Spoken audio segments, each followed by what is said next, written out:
Olá, queridos amigos da Rádio e TV Brasil Espírita de Alagoas. Estamos dando continuidade aos nossos trabalhos do programa Poesia Expressão do Ser. Este programa vai ao ar quinzenalmente e nós estamos muito felizes de participar desse trabalho de ideal desta rádio, cujo objetivo foi criado para iluminar consciências. E na noite de hoje, eu digo nós porque eu, André e Mari, vamos conversar a respeito do cego de Jericó, das curas que aconteceram. A gente fica imaginando Jesus, uma vontade de agarrar na sua túnica, como aquela mulher hemorroíça, ou mesmo aquele cego que começou a gritar: Senhor, me faça que eu veja. Tudo isso nós vamos falar da possibilidade da cura. E para aquecer os nossos neurônios, eu acho que o pequeno texto do Sermão do Monte, onde Jesus diz assim: não amealheis os tesouros que os ladrões roubam e as traças corroem. Amealheis os tesouros da alma, porquanto onde estiver o vosso tesouro, aí estará o vosso coração. Não vos inquieteis em perguntar: o que comerei, o que beberei, o que vestirei? Não vale mais o corpo do que as vestes? Não vale mais a alma do que o alimento? Olhai os pássaros dos céus, não abastecem celeiros, e, no entanto, o nosso Pai Celestial os alimenta. Olhai os lírios dos campos, não fiam, não centeiam, e, no entanto, nem Salomão, com toda a sua glória, se vestiu como um deles. Ora, se o nosso Pai Celestial veste com tamanha beleza as ervas que hoje estão no campo e amanhã serão lançadas na fornalha, quem dera a vós que sois os seus filhos diletos. E esse poema Jesus termina dizendo: buscai primeiramente o reino de Deus e a sua justiça, porque tudo mais lhe será dado por acréscimo. Então é isso, André. Não é injustiça que nós sofremos, né? Porque nosso Pai é justo e a gente tem que procurar saber que justiça é essa em que a gente tem tanta diversidade na Terra, tantas dores, tanto sofrimento, tanta necessidade de buscar a cura. Fala aí, amigo. Olha, uma boa noite a todos, uma alegria muito grande estarmos aqui novamente. Eu gostaria de dizer que o nome deste programa é Poesia Expressão do Ser. E nada melhor do que começar com Leila Brandão fazendo uma passagem absolutamente poética, com a profundidade das palavras, dos ensinos do Cristo, para que a gente possa iniciar o nosso trabalho da noite de hoje, das nossas reflexões. Então vejam como, de fato, a arte, né, que inspira os corações, se reflete de maneira tão bela, tão poética, né, envolvendo a cada um de nós. Então, eu já queria começar agradecendo, né, a Leila por essa belíssima declamação, né, desse texto maravilhoso e que, sem dúvida nenhuma, só fortalece a nossa esperança e a nossa vontade de viver e de progredir. Né? Eu acho, Mari, que a gente já começou hoje, a noite de hoje, a gente já começou, né, com alto padrão de expressão do ser. É com Jesus, né? O poema é dele, que realmente é o grande terapeuta da humanidade, né? traz uma poesia dessa, que cada frase tem um peso enorme. Fala aí, Mari. Boa noite, Leila. Boa noite, André. Boa noite a todos que nos ouvem. Nós gostaríamos de agradecer essa bela oração, porque a Leila abriu o nosso programa orando. Tenho certeza que essas palavras ditas com tanto carinho e com tanta emoção impregnaram a todos nós de energias positivas que emanam da espiritualidade superior. Então, obrigado, Leila. E se existe uma invejazinha boa, eu vou dizer que eu invejei a sua capacidade de recitar algo que eu não tenho nessa existência. Eu já me limito às dificuldades da leitura, me esforço pela leitura, recitar é algo que já é outro patamar. Então, assim, realmente a gente fica feliz, né, de poder, né, Leila, levar, né, essa... Porque quando você estava falando, não eram só as palavras, mas era a vibração, o ambiente, né, que está dentro da sua estrutura espiritual, que vai fluindo aqui pelas ondas do rádio, pelas ondas da internet, alcançando pessoas no planeta inteiro, né? Então, a gente já inicia a noite de hoje agradecendo. E vamos aproveitar e já, né, começamos com Jesus, vamos continuar com Jesus, nós não vamos terminar com Jesus, mas vamos continuar com Jesus, né? E aí a gente tem uma das passagens muito significativas, né? De ensinamentos que Jesus passa para todos nós na Terra. Vale a gente ressaltar que não existe uma palavra solta no Evangelho do Cristo. Não existe uma palavra solta, como você comentou. E Jesus, obviamente, preparado, né, com a grandeza espiritual, uma vez a Mariângela me ensinou, né, que Jesus, aonde ele estava, ele tinha a capacidade de fazer uma varredura, uma leitura do estado de equilíbrio de cada uma daquelas pessoas que estavam ao seu redor. E aí a gente vai encontrar uma das passagens que eu acho assim muito importante para a gente estudar no Evangelho, que é justamente a passagem do cego de Jericó. Então, só para a gente relembrar mais ou menos, né, o que acontece é que Jesus, caminhando, né, no meio da multidão, junto com os discípulos e várias pessoas o seguindo, um cego que estava ali mendigando, ele então ouve e descobre que Jesus estava por perto. Ele então começa a se movimentar, a se esforçar, a querer ir até Jesus, mas as pessoas diziam para ele, não, sai, para, né? Meio que atrapalhavam essa busca do cego. Todos esses elementos têm muito significado. Até que Jesus, então, pede que ele chegue, né, perto de Jesus. Bom, nesse momento, Jesus chega perto do cego e faz uma pergunta. E a pergunta que ele faz é a seguinte, vou até colocar ela aqui, ó. Que queres que eu faça? Muitas pessoas talvez não tenham entendido a complexidade deste momento e até teriam dito assim, ora, se um cego procura Jesus, Jesus nem precisaria perguntar ao cego o que ele queria, né? Mas não.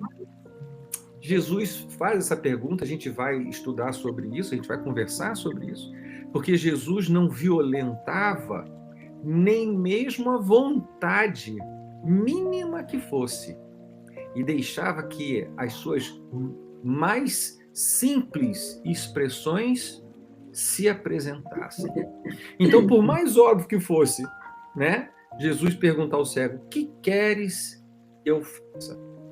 É a outra grandeza de que Jesus se coloca à disposição, né? Ele, que queres você que eu faça para você?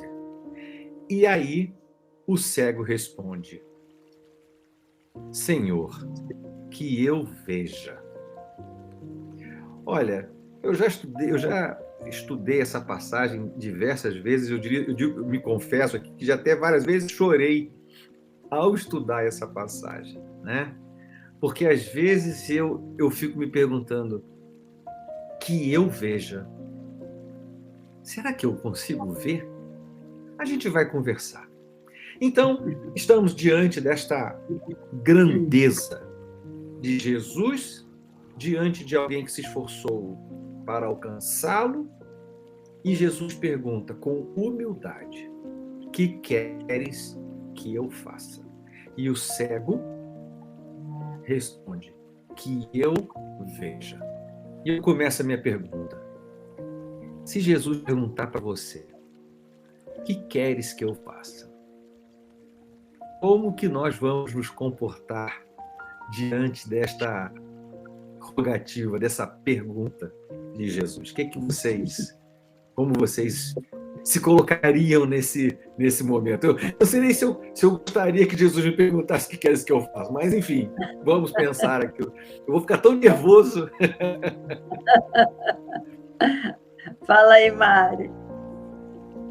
É interessante a análise das falas de Jesus, porque nada que Jesus disse ou fez foi em vão. Tudo tinha um objetivo, tudo tinha um ensinamento.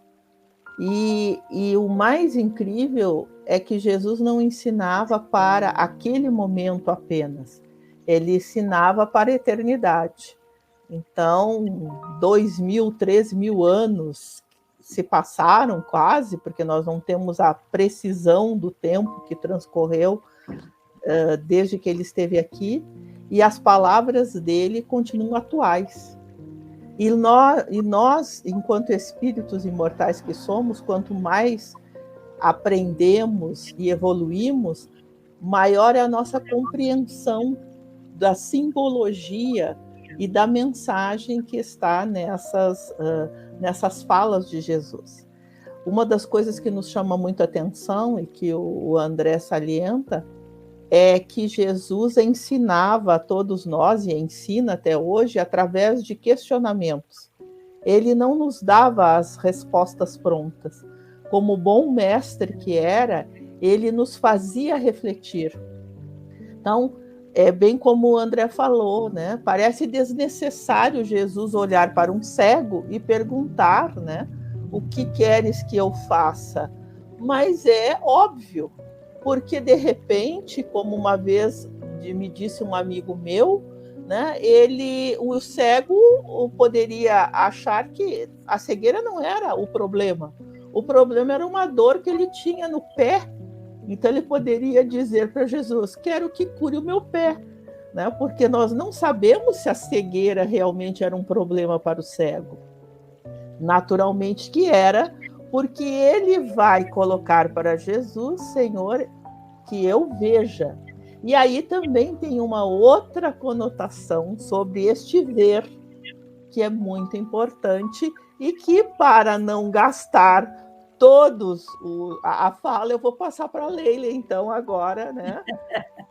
Vamos não, é lá, muito Leila. Lindo, é muito emocionante mesmo, porque é o que a Mari falou, a gente não sabe as necessidades reais do cego, poderia ser outra, que eu possa me alimentar melhor, estou passando fome, ele podia ter falado uma porção de necessidades, que ele estava numa extrema pobreza, era um dependente, né? Mas ele pediu a visão, que para ele, naquele momento, era o mais significativo. E quando a gente está diante de um sábio, né? Muitas vezes a gente não sabe nem perguntar e nem responder.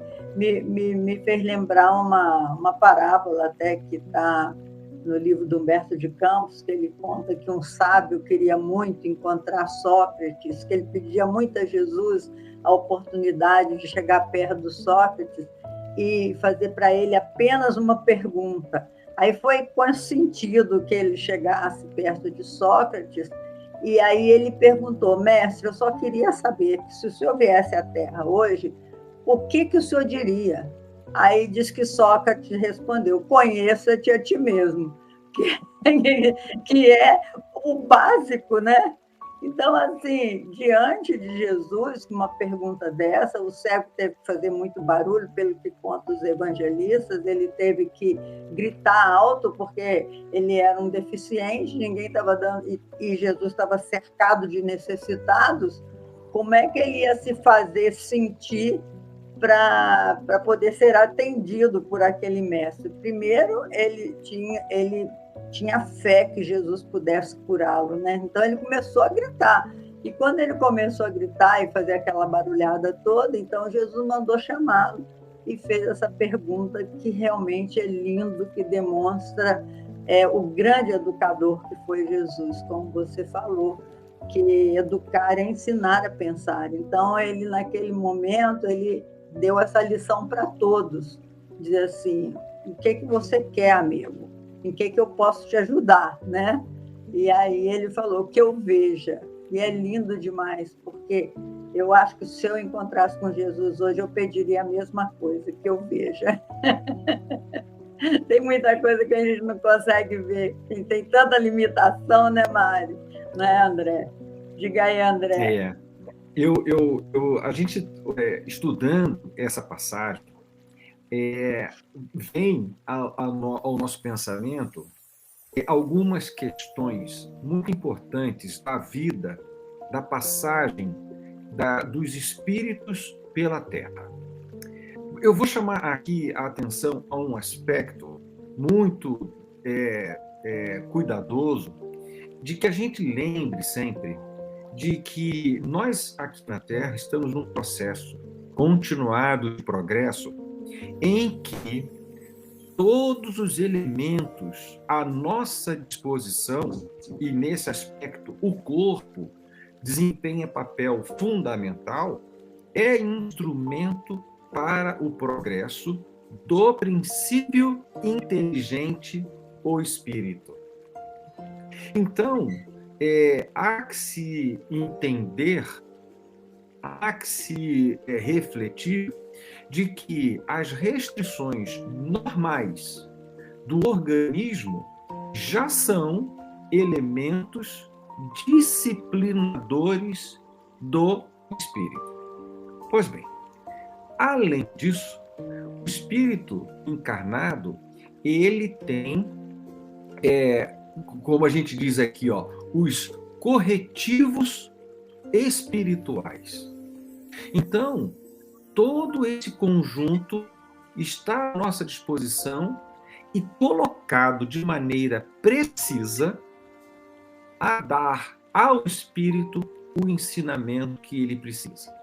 Por isso, quando a gente se encontra diante de uma situação de constrangimento, uma restrição, é muito comum desenvolver o sentimento de revolta. O cego poderia chegar para Jesus e falar assim: mestre, Jesus, todo mundo vê, mas eu não vejo. Ele poderia reclamar.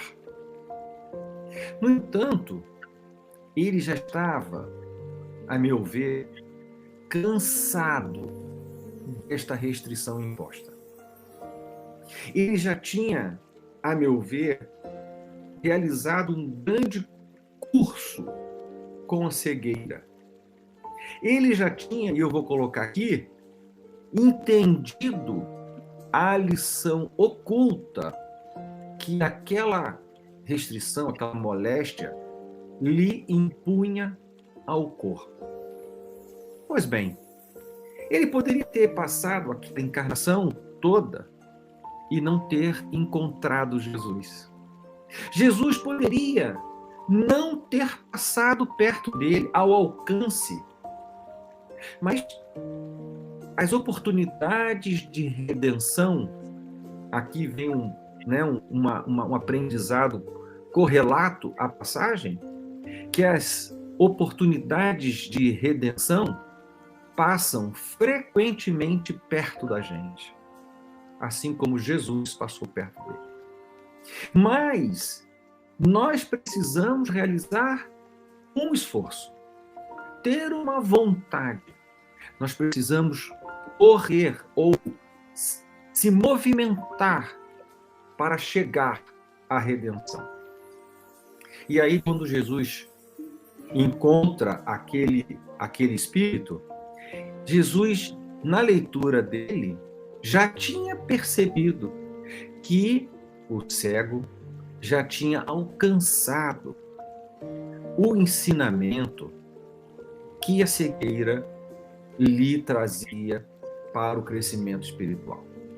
Tanto é que ele pergunta: que queres que eu faça? Até para identificar se o próprio cego já tinha alcançado o valor da visão. Porque se o cego não tivesse alcançado o valor da visão, ele não pediria.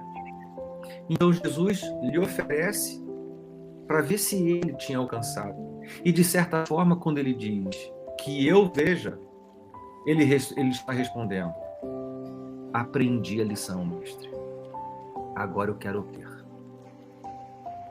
Só dizendo que eu veja mostra que ele aprendeu a lição. Ora, façamos a nossa reflexão, nosso trabalho de casa. Diante do mestre, se nós formos pedir alguma coisa, quando ele nos perguntar: que queres que eu faça? Antes de mais nada, nós devemos demonstrar que alguma coisa nós aprendemos. E que com esta visão, com esta amplidão, esse ampliamento das condições espirituais, que eu possa trabalhar melhor. Então a gente tem essa reflexão sobre toda essa passagem, né? Porque aqui também diz na passagem, né, que é muito raro nós sabermos pedir sensatamente. É capaz de um despreparado pedir qualquer coisa, mas pedir com sensatez já demonstra os princípios do equilíbrio e do aprendizado que o cego teve.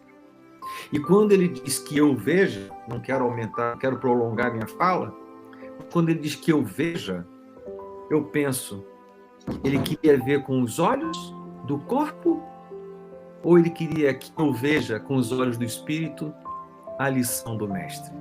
E aí, gente, ele queria ver com os olhos do corpo ou com os olhos do espírito? O que vocês acham? Normalmente a gente pede sem entender muito bem a profundidade do ganho, né? Vamos dizer assim. Até Jesus mesmo, quando falou com o cego de Jericó, que ele fosse contar lá no templo que ele agora estava vendo. E tem um texto da Amélia Rodrigues que ela pergunta: quantos foram curados e voltaram para a vida repetindo os mesmos equívocos, sem se beneficiar realmente com a cura?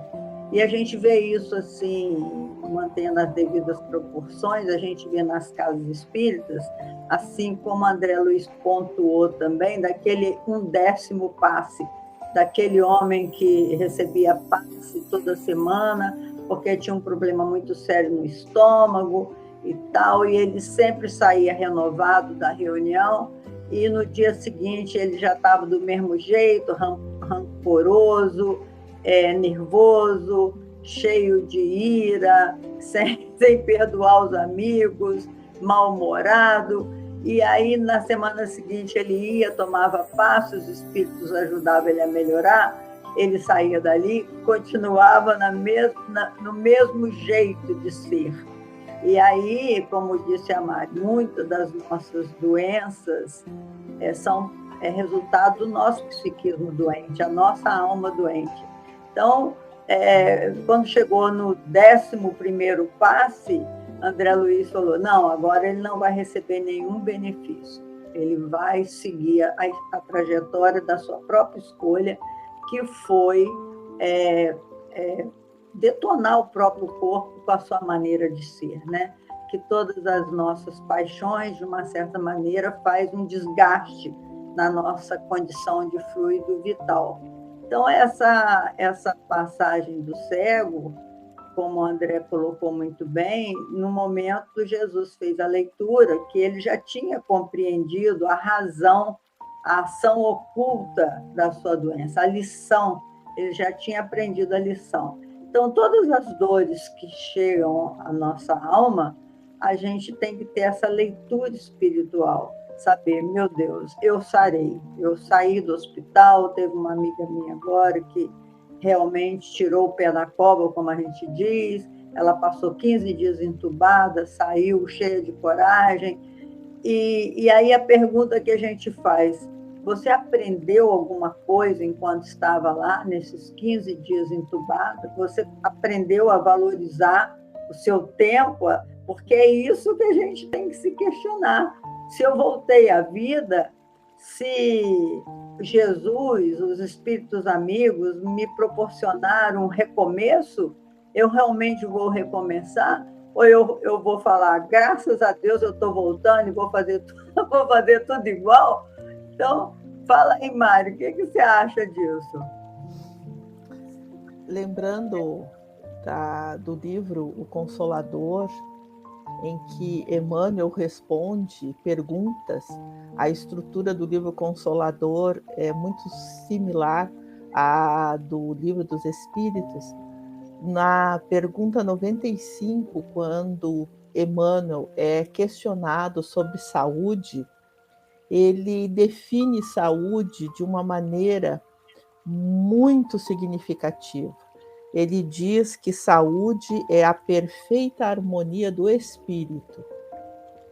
Então, se a saúde é o espírito harmonizado, as doenças que aparecem em nós, encarnados ou desencarnados, se derivam da desarmonia no espírito.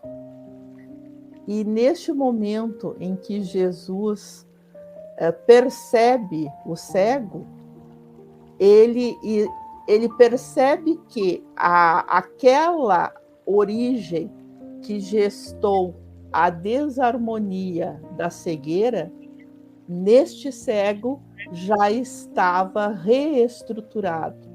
Então, já não havia mais aquele conflito. Todas as vezes que nós, enquanto espíritos imortais que somos, nos desalinhamos com as leis divinas, nós provocamos em nós uma desarmonia que nos adoece espiritual, fisicamente, se estamos encarnados, espiritualmente, se estamos no plano espiritual. E depois nós teremos que nos harmonizarmos de novo. Então, este processo que a gente chama de saúde e doença, nada mais é do que quando nós, espíritos, nos desgastamos frente às leis divinas e, por isso, adoecemos.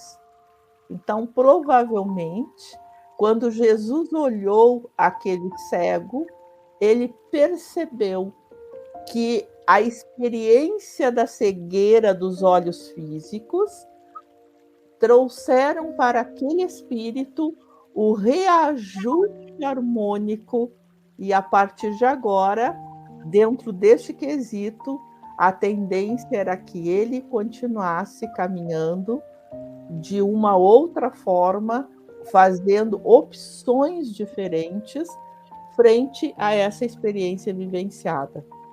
Entretanto, haviam outros que essa desarmonia ela não foi suficiente para conduzi-los a uma atitude diferente. Então, a gente sabe que muitos daqueles que foram salvos nem retornaram para agradecer, significando que acreditavam que aquela cura seria eterna, sem que eles fizessem a sua parte na conquista da harmonia espiritual. É muito interessante, né, de nós observarmos que às vezes a pessoa passa por uma situação extremamente difícil, dolorosa, mas mesmo assim continua fazendo as opções que a conduziram àquela situação. E nos parece extremamente inconsistente que alguém que está passando por um momento difícil continue fazendo essa opção. Mas acontece que para estes espíritos, eles ainda continuam cegos, apesar de possuírem a visão. Provavelmente, né, respondendo ao André, eu diria que o cego de Jericó, ele estava vendo com os olhos do Espírito. E por isso, essa mensagem fica grafada pelos evangelhos.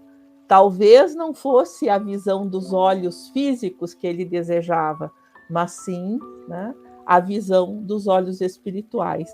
Que quando nós estamos com o nosso espírito equilibrado, nós conseguimos vencer os obstáculos.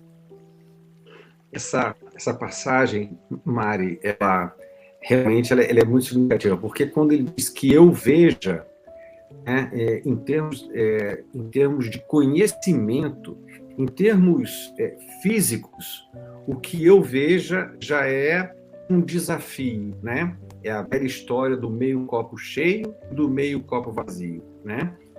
Os nossos olhos, né, ainda são instrumentos imperfeitos, por melhores que sejam, ainda são imperfeitos, porque por trás dele a mente tem todo o processo de interpretação do cenário. Então, o que eu veja já é, por si só, fisicamente um desafio. Mas, quando se fala no que eu veja no aspecto espiritual, o desafio é muito maior. Então, eu vou retomar aqui essa questão que Emmanuel nos traz, quando ele fala sobre a lição oculta da moléstia no corpo. Como a Leila acabou de comentar sobre uma amiga que passou por uma situação. Então, aqui vem um apelo a todos nós, para fazermos uma autoanálise, fazermos uma leitura de si próprio, no sentido de identificar, de correlacionar, sem misticismo, sem qualquer tipo de visão superficial, mas uma visão profunda. Olha, eu estou passando por tal, tenho tal característica ou tal elemento, eu sou assim, eu sou assado. Qual o recado que existe nesta condição para a sua evolução? O que a cegueira, eu vou usar o exemplo da cegueira, né? O que a cegueira ensina ao espírito? O que de fato eu preciso aprender? O que está oculto nesta mensagem cegueira diante da minha evolução? E isso, se a gente desenvolver este hábito, este bom hábito, esse salutar hábito de fazer essa leitura, nós vamos facilitar imensamente a lógica das nossas condutas e comportamentos diante da vida, porque vamos identificar que estão impressos em nós mesmos aquilo que nós precisamos aprender. Existe uma passagem de um livro da Ivone Pereira que ela comenta um determinado espírito numa encarnação cometeu uma série de deslizes e acabou registrando no seu perispírito uma série de deformações perispirituais. E ele precisava, numa encarnação futura, reencontrar espíritos afins do passado para continuarem a jornada. Só que ele estava numa condição espiritual muito degradada, muito debilitada. E ele precisou ter uma encarnação intermediária para que, com o processo de redução do perispírito, ligação em novo corpo, vida curta, desencarne, nova ligação, algumas das suas deformações fossem minimizadas. Então, e a expressão que o livro usa é que o corpo foi para o espírito um filtro.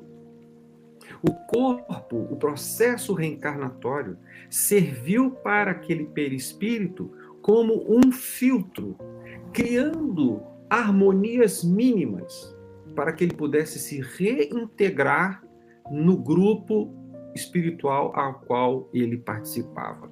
Então, a gente vê isso, esta nação foi na 14 anos, ele nasceu com uma série de problemas congênitos, mas que ele teve uma nova conduta moral, e isso permitiu que, quando ele, após esses 14 anos, voltasse ao plano espiritual, ele tivesse com uma condição melhor para, então, retomar a sua jornada. Foi considerada uma reencarnação filtro na sua longa jornada espiritual. Tá certo? Então, aqui vem essa questão para todos nós, ela é muito significativa, de que, de fato, o nosso corpo reflete os elementos e as condições espirituais e perispirituais que trazemos desta nossa jornada. Então, é até uma bênção, até uma oportunidade de refazimento da condição espiritual, quando, com equilíbrio, com resignação, com entendimento, a gente enfrenta com coragem, com boa vontade, as dificuldades ou os constrangimentos, como eu costumo dizer, da vida que nos estão impostas, tá certo?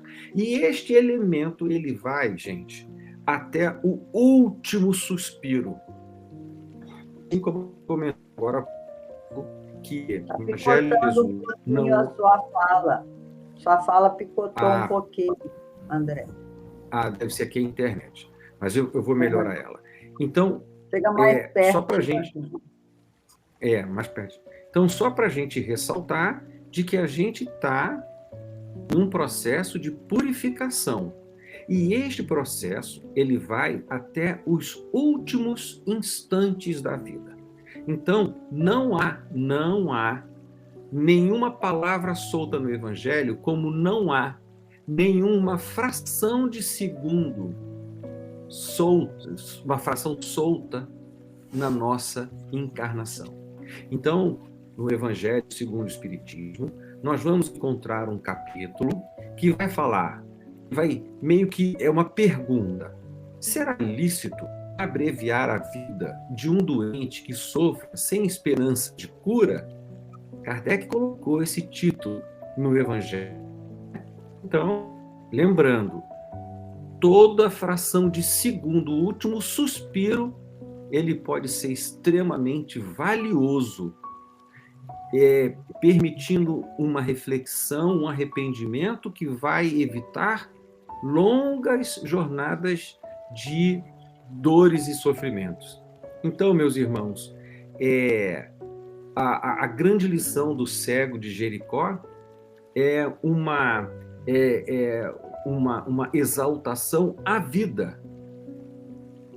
É uma exaltação à oportunidade de ver. E nesta condição, todos os instantes são importantes. Então, o desencarne,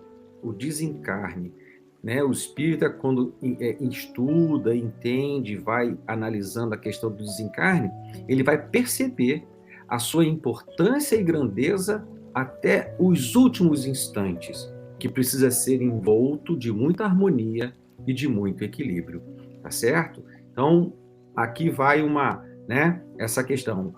A gente alivia a dor, mas jamais temos o direito, as condições de avaliar se nós devemos abreviar a vida ou não, porque esta foi dada e ela está dimensionada pelo nosso Pai Criador, certo? Até porque um segundo vale muito no momento que a gente está aqui na Terra. Todo segundo, todo minuto é muito importante a gente vivenciar. Tem muitas pessoas, tem até um amigo meu também, que a mãe dele ficou hospitalizada há tanto tempo, até acho que eu já contei isso aqui, que ele falou: Leila, acho que Deus esqueceu da minha mãe no hospital, porque ela tem sofrido tanto e ela não consegue desencarnar. Parece que ela não quer. Eu falei: parece que ela não quer, não. Realmente ela não quer, porque se ela realmente quisesse desencarnar, ela conseguiria com a ajuda da espiritualidade, mas é que aqueles momentos finais da vida dela foram extremamente importantes para ela ficar em paz com a sua própria consciência, porque a vida, como disse o André, tem noção de continuidade. Às vezes a dor que a gente não compreende, que acha que é injusta nessa encarnação, nós trazemos no nosso perispírito ou no nosso corpo espiritual as marcas do reajuste. Tem também um caso, até na minha família, que uma das primas minhas perdeu 3 filhos antes de ter o 4º. Quando ela tinha desistido da gravidez, ela teve um primeiro, depois ela engravidava, perdia o bebê, engravidava, perdia o bebê, engravidava, perdia o bebê. Como ela é espírita também, ela foi informada que aquele espírito reencarnante, ele fora uma pessoa muito boa no passado. No entanto, ele bebia demais, era viciado no álcool. E ele acabou, por opção própria, destruindo o seu próprio perispírito. Teve dificuldades e, para reencarnar, ele já merecia um corpo sadio. Então, ele precisou de ter uma encarnação onde preparava um corpo e aí se perdia aquele corpo, que ainda estava deficiente, preparava outro corpo. Então, ele teve a oportunidade de, dentro de 3 incorporações, digamos assim, dentro do ventre materno, na 4ª ele conseguiu, e hoje é um rapaz maravilhoso, ele conseguiu encarnar com saúde, e é tão interessante, é tão assim, enfatizante o fato dele ter desencarnado de álcool, que ele não suporta nem o cheiro do álcool. Ele é um rapaz assim diferenciado, que ele não suporta o cheiro do álcool. Tal foi a experiência marcante dele com relação a antecipar sua vida anterior através da bebida. Mas era uma pessoa extremamente boa, muito capaz, muito inteligente, que mereceu, por isso, passar por esses 3 processos de sofrimento, para a família toda, para ele também, mas para recuperar a oportunidade perdida. Então, meus irmãos, é assim que a gente tem que encarar a vida, é com um olhar da continuidade. Ninguém vira santo porque morreu. A vida tem noção de continuidade. Se você não encontra a razão da sua dor nessa existência, pode ter certeza que foram escolhas feitas em vidas anteriores, porque a gente traz as marcas das nossas escolhas no próprio campo psíquico. E não há que culpar ninguém da nossa jornada, muitas vezes cheias de dor, né? Quantas pessoas sofrem tanto nessa terra, mas todo esse sofrimento não é imposto por Deus. Não é Deus que diz: você tem que sofrer, você tem que pagar, porque você, no Evangelho diz que o ser vai pagar até a 4ª geração os erros dos pais. Não é exatamente assim hoje em dia que a gente entende a continuidade da vida. Nós não vamos pagar pelo erro dos nossos pais. O que a gente estiver testemunhando são o resultado das nossas próprias escolhas. E a gente tem que agradecer muito a Deus a oportunidade reencarnatória, né? Assim, Mari? Sim, reforçando, Leila, esse teu pensamento é algo que nós gostaríamos de reafirmar. Em várias situações, nós escutamos, às vezes, as pessoas perguntarem por que eu estou sofrendo, ou por que alguém muito querido ao meu coração está passando por este sofrimento. E realmente nós encontramos nessa questão, já que estamos discutindo saúde, doença, enfermidade, várias situações em que as pessoas, em algumas vezes, elas carregam 30, 40 anos aquela problemática de saúde, né? E não obtém a cura, enquanto outras parece que o sofrimento é menor. Então, é comum nós escutarmos as pessoas fazerem este questionamento: por que eu estou passando por esta enfermidade, ou alguém da família, por que eu tive que passar por isso? E às vezes, de uma forma assim, que a pessoa se agarra nessa questão, ela acaba dizendo: é algum castigo que eu estou recebendo de Deus, alguma forma de Deus estar me castigando. Nós nunca podemos esquecer que Deus é amor, e amor absoluto, e quem ama não castiga, educa. Então, Deus, nosso Pai, ele não nos castiga. Pelo contrário, ele sempre nos dá a oportunidade de refazimento. Se eu desarmonizei o meu espírito frente às leis divinas, eu preciso reharmonizar. E isso significa, em algumas situações, passar por certas situações que me levem a mudar o meu comportamento. Então, eu tenho uma amiga que é diabética e ela adorava doces. Ela ia nas festas, ela nem olhava a mesa dos salgadinhos, ela olhava a mesa dos doces, adorava aqui, né? O André conhece, uma boa tigela de sagu com creme, né? Ou então um doce de abóbora com bastante calda, que são doces típicos aqui do Rio Grande do Sul, né? Ela se servia 2 vezes.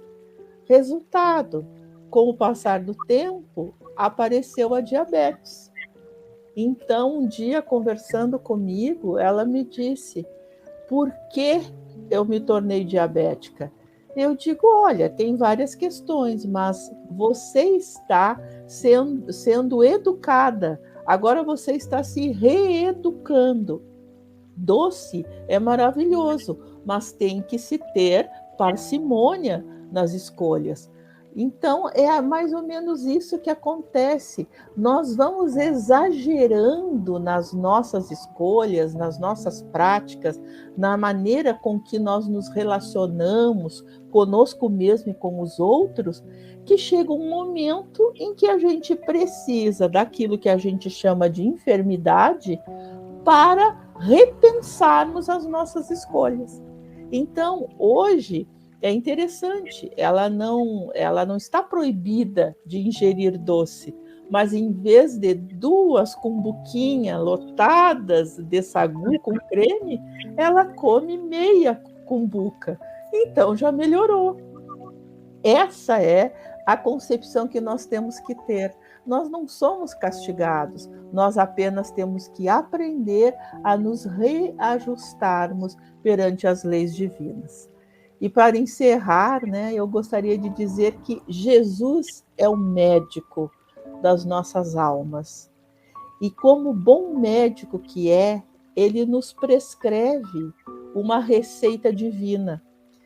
é a medicação que todos nós necessitamos para vencer as nossas enfermidades. E essa medicação é única e se chama amor. Então, que nós possamos amar e muito os nossos semelhantes para vencermos as nossas doenças.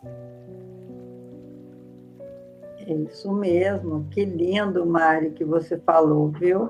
A gente tem que tomar consciência dos nossos exageros, né?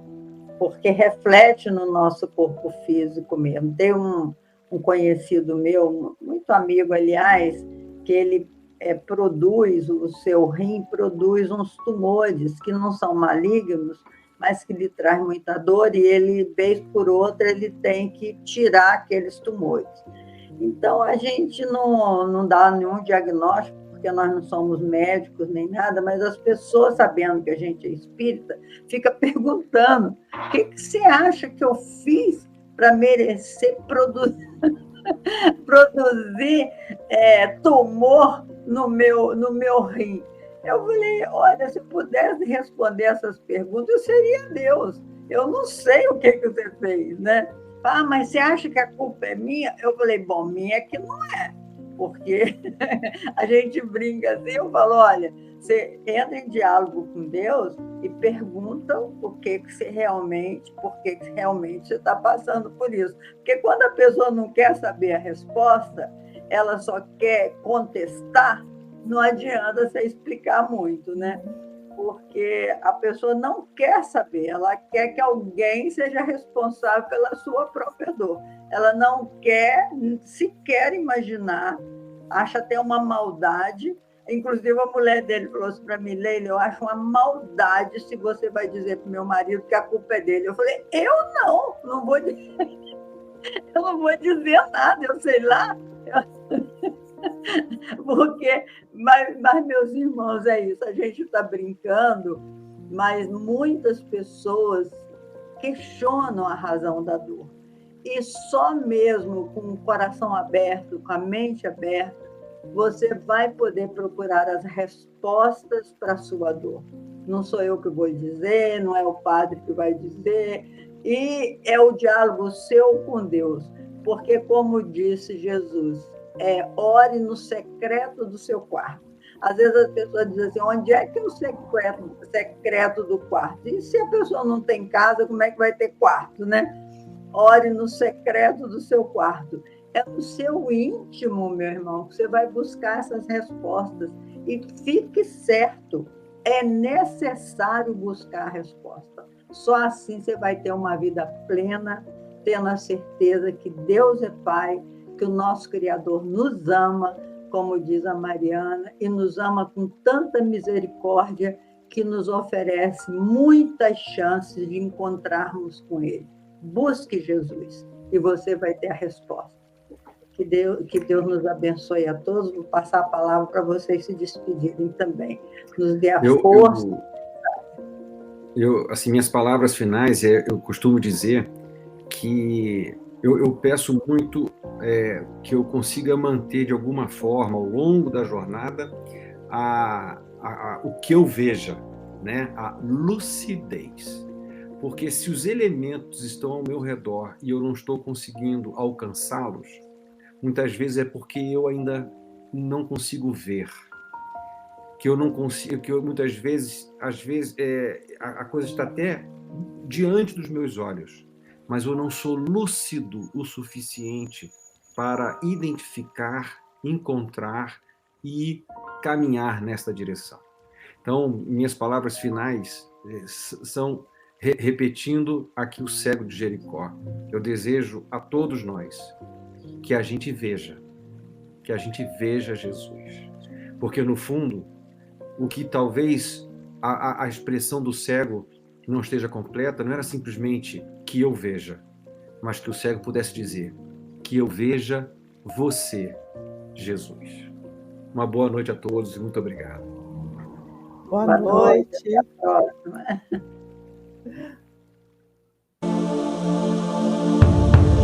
Você está na primeira web rádio espírita de Alagoas.